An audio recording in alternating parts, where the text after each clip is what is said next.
Mi nombre es Aureliana Soledad Vázquez Mendoza, tengo 72 años. Esta historia cambió mi vida para siempre. Dale me gusta si alguna vez te has sentido invisible en tu propia familia. Todo comenzó una tarde gris de noviembre en mi cocina de Tepoztlán, cuando mi hijo Evaristo me gritó esas palabras que atravesaron mi alma como cuchillos oxidados.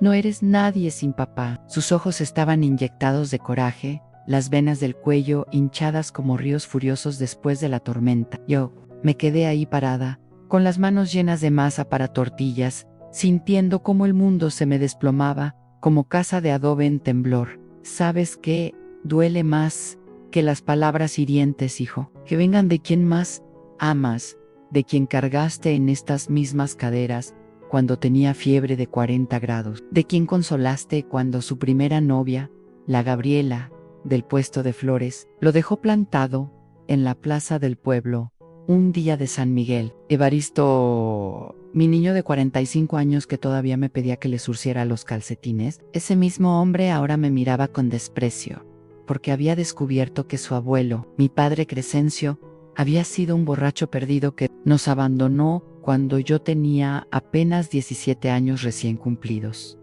A la discusión había empezado por algo tan simple como la herencia de la casa. Esa casita que miras todos los días sin preguntarte de dónde salió. Mi nieta Itzel, hija de Evaristo, necesitaba dinero para sus estudios de enfermería en Cuernavaca. Una muchacha inteligente como su abuela, con esas manos largas y delicadas que yo tenía a su edad, perfectas para curar heridas y consolar corazones rotos, donde yo quería vender la casita que heredé de mi madre, esa con paredes de adobe, color, tierra y techo de teja roja, que huele eternamente a hierbas de olor, copal y las tortillas recién hechas de 50 años. Pero Evaristo se opuso rotundamente, plantado en mi cocina como poste de telégrafo. Esa casa no es tuya, mamá, me dijo con voz fría, como el viento que baja del Teposteco en enero. La construyó el abuelo antes de irse. Tú no tienes derecho a vender lo que no es tuyo. Ahí fue cuando exploté como olla de frijoles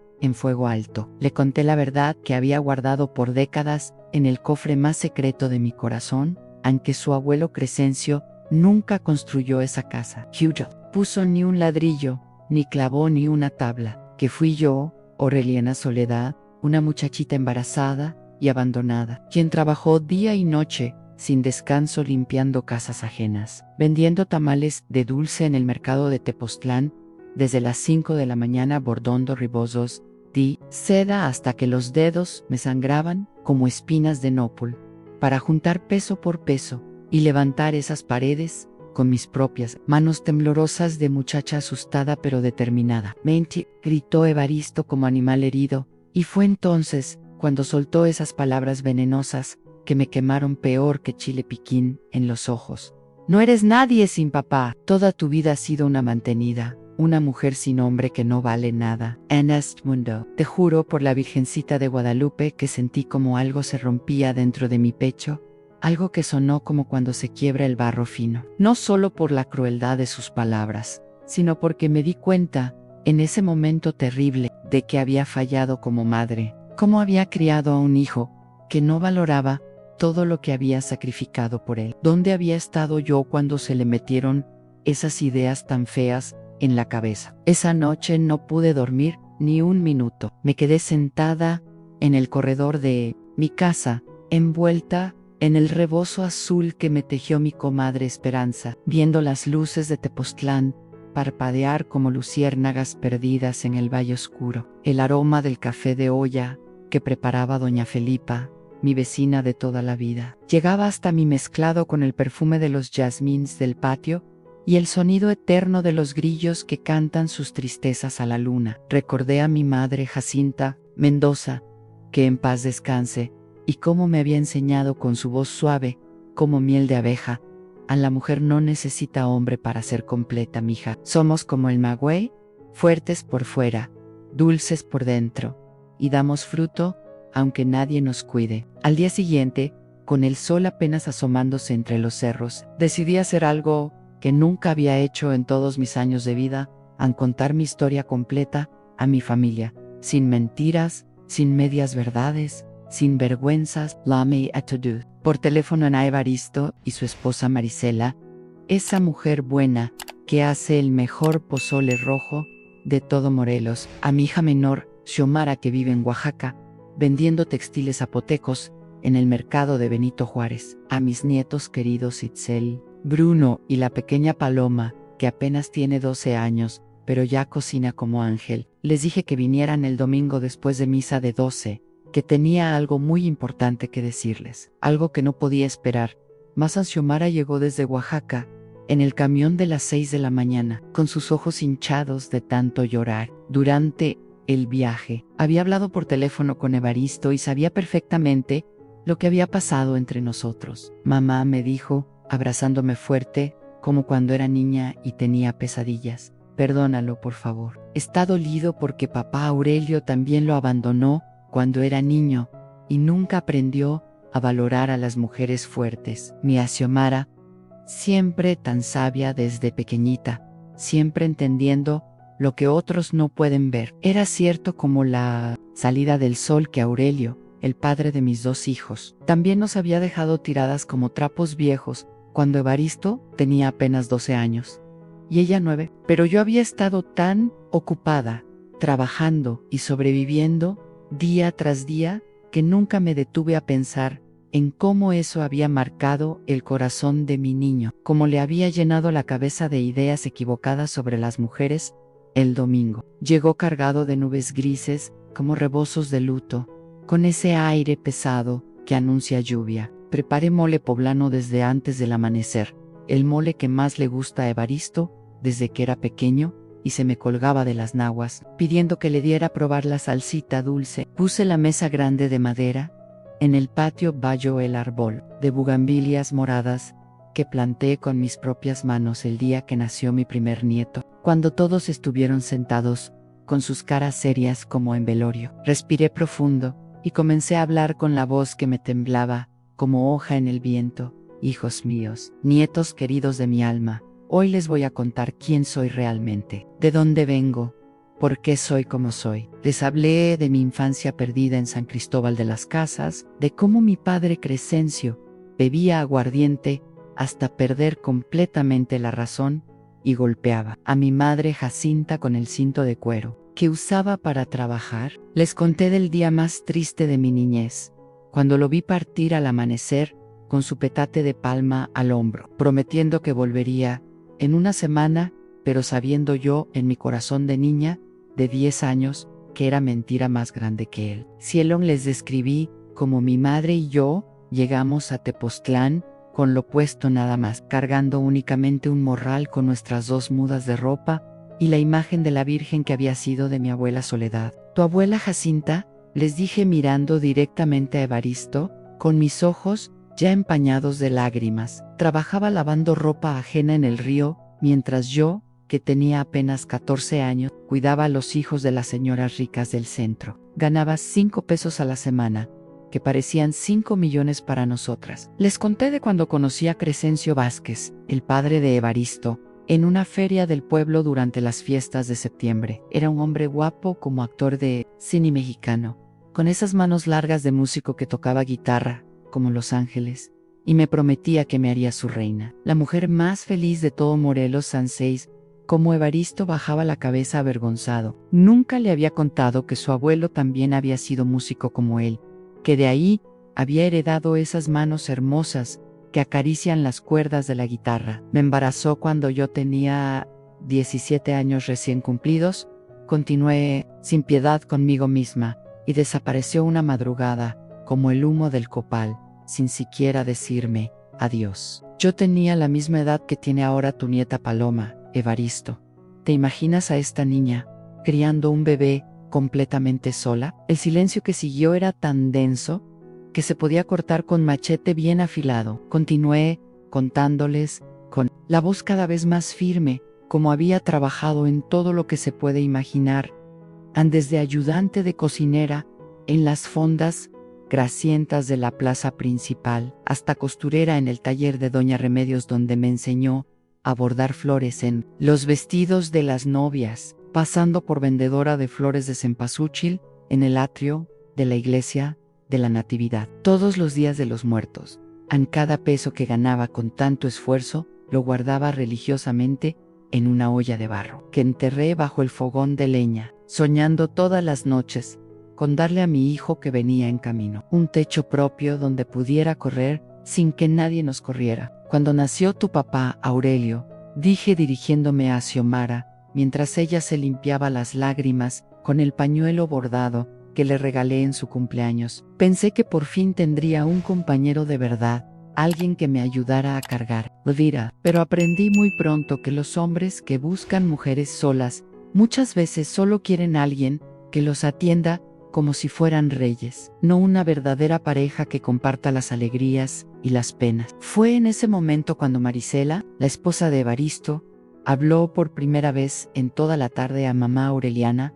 Yo nunca supe nada de todo esto. Evaristo siempre hablaba de usted como si hubiera tenido una vida fácil, como si nunca hubiera sufrido. Mi hijo levantó la cabeza despacio, y por primera vez, en días, vi lágrimas verdaderas corriendo por sus mejillas, como arroyos después de la lluvia.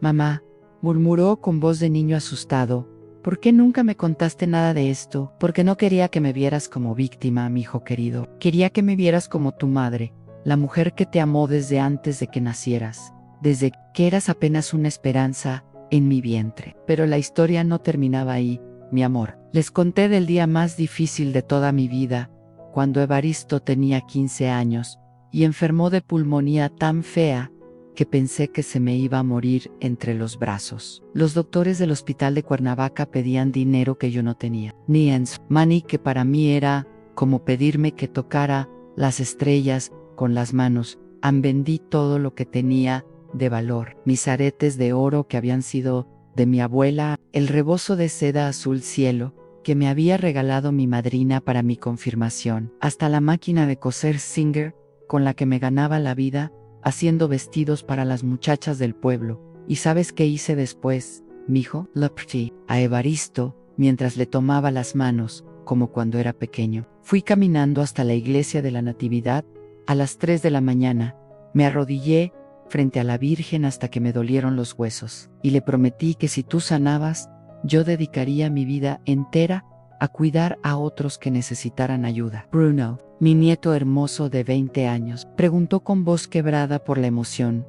Por eso, siempre ayuda a doña Esperanza con sus nietos cuando está enferma, abuela. Por eso mismo, mijito de mi alma, por eso cuando hay velorio en el pueblo, yo soy la primera en llegar con el pozole caliente. Por eso cuando se quedó viuda, la pobre Lupita de la panadería, yo le enseñé a hacer pan dulce para que pudiera mantenerse sin pedirle favor a nadie. En ese momento sentí como algo cambiaba en el ambiente, como cuando se va la tormenta y sale el sol. Era como si hubiera quitado un velo negro y pesado que nos había separado por años sin que nos diéramos cuenta. Evaristo se levantó despacio de su silla y se acercó a mí, tomándome estas manos arrugadas y manchadas que habían trabajado sin descanso para darle todo lo que pude. Perdóname, mamá, no sabía nada. Yo pensé, ¿qué pensaste, mijo? Pensé que las mujeres como usted eran débiles, que necesitaban que las mantuvieran. Mi papá, Aurelio, siempre me decía que las mujeres solas no valían nada, que eran una carga para la sociedad. Ahí estaba la raíz podrida del problema, clara como el agua del pozo. Aurelio, su padre, había llenado su cabecita de ideas machistas y feas antes de abandonarnos, como perros en la calle. Le había enseñado que el valor de una mujer dependía de tener un hombre al lado, como si fuéramos muebles que necesitan pared para sostenerse. Escúchame muy bien, Evaristo, le dije, apretándole las manos hasta que me dolieron los dedos. Yo soy alguien importante, no porque tuve o no tuve hombre que me acompañara. Soy alguien porque soy Aureliana Soledad Vázquez Mendoza, la mujer que te dio la vida cuando nadie más quería hacerlo, que te cuidó cuando estabas enfermo y los doctores ya te habían desahuciado, que trabajó bajo el sol como hombre para que pudieras estudiar y ser alguien en la vida, que te enseñó a tocar guitarra sentados en este mismo corredor todas las tardes después de la escuela. Las lágrimas corrían por su rostro como ríos en época de lluvia, fuerte limpiando ecos de rencor y malentendidos. Soy alguien porque crié 2 hijos honrados y trabajadores, porque tengo nietos que me aman de verdad, porque en este pueblo bendito hay gente que me respeta y me quiere por lo que he hecho con estas manos, no por el apellido de ningún hombre que me abandonó cuando más lo necesitaba. Xiomara se levantó como resorte y nos abrazó a los dos con esos brazos fuertes que heredó de mí. Luego vinieron los nietos todos llantitos, formando un círculo de brazos y lágrimas que sanaba heridas de años han, pero todavía faltaba la sorpresa. Ems grande, saqué de mi delantal un papel amarillento y gastado, doblado tantas veces que parecía tela vieja. Esto, les dije con voz temblorosa, es la escritura de esta casa. Está mi nombre desde hace 50 años exactos. Evaristo leyó el documento oficial con ojos que se agrandaban como platos, con la boca abierta de pura sorpresa. Mamá, aquí dice claramente que usted compró esta casa en 1974. Yo tenía apenas 10 años. Así es. Mi Joan la compré con el dinero que ahorré durante 15 años de trabajo, día y noche. Esta casa es mía porque me la gané con sudor y lágrimas, porque trabajé por ella como burro de carga, porque la pagué peso por peso con el esfuerzo de estas manos que ahora están viejas, pero que en su tiempo fueron fuertes como las de cualquier hombre. El silencio que siguió no era incómodo como antes, era un silencio de respeto profundo, de comprensión verdadera, de amor que por fin encontraba su lugar. Pero quiero que sepan algo más. Continué mirándolos a todos, con el amor más grande del mundo. Esta casa va a ser para Uchizeo, para que estudie su carrera y sea la mujer profesional que yo nunca pude ser. Porque las mujeres de esta familia no van a depender jamás de nadie para ser valiosas y respetadas. Itzel, mi nieta hermosa, de 18 años con ojos como estrellas, se acercó corriendo y me besó la frente con esos labios suaves, como pétalos de rosa. Abuela, yo quiero ser exactamente como usted cuando sea grande, fuerte, valiente, independiente. No, mijita preciosa, yo quiero que seas mucho mejor que yo, que no tengas que demostrarle a nadie tu valor porque ya lo vas a tener desde siempre. Hice tarde, mientras recogíamos los platos sucios y las tazas del café de olla. Evaristo se quedó conmigo en la cocina, ayudándome como hacía cuando era niño. Mamá, ¿me puede enseñar a hacer el mole exactamente como usted lo hace? Me reí hasta que me dolieron las costillas de pura felicidad. ¿Para qué quieres aprender, mijo? Si nunca te gustó cocinar, para enseñarle a Bruno y a todos mis nietos para que sepan que cocinar no es cosa solo de mujeres, sino de personas que aman de verdad a su familia. Esa noche, cuando todos se fueron a sus casas, con el corazón más liviano, me senté otra vez en mi corredor favorito, pero esta vez no sentía dolor ni tristeza, sentía una paz profunda, como pozo de agua fresca. Había logrado algo que creía imposible, aunque mi hijo entendiera quién era realmente su madre, de qué estaba hecha, por qué merecía respeto. Tú, que me escuchas, con el corazón abierto. Si alguna vez alguien te ha hecho sentir que no vales nada sin el apellido de otro, que no eres nadie sin la aprobación de alguien más, recuerda bien mi historia y guárdala en tu alma. Somos valiosos, no por quien nos acompaña en el camino, sino por quienes somos por dentro, por lo que hemos construido con nuestras propias manos temblorosas, pero decididas, por el amor verdadero que hemos sembrado en otros corazones. Mis 72 años bien vividos, he aprendido que ser invisible no significa no tener pareja o estar sola. Ser invisible es no reconocer tu propio valor, no saber lo que vales, dejar que otros decidan si mereces respeto o no. Yo, Aureliana Soledad Vázquez Mendoza, ya no soy invisible para nadie. Soy una mujer completa y entera, una matriarca respetada, una sobreviviente que construyó un hogar hermoso con puro amor y sacrificio. Y si tú también te sientes olvidado en tu propia familia, si sientes que nadie ve lo que has hecho por ellos, habla con el corazón en la mano. Cuenta tu historia, sin miedo ni vergüenza. A veces la gente no sabe lo que has vivido y sufrido, porque nunca se lo has contado con palabras claras. No esperes a que sea demasiado tarde para que te vean como realmente eres, alguien valioso, alguien completo, alguien que merece todo el amor y respeto del mundo. Comparte qué momento te conmovió más. Únete para conocer más relatos de mujeres que retomaron las riendas de su vida. Y ten presente que jamás es tarde para reclamar el trato digno que mereces.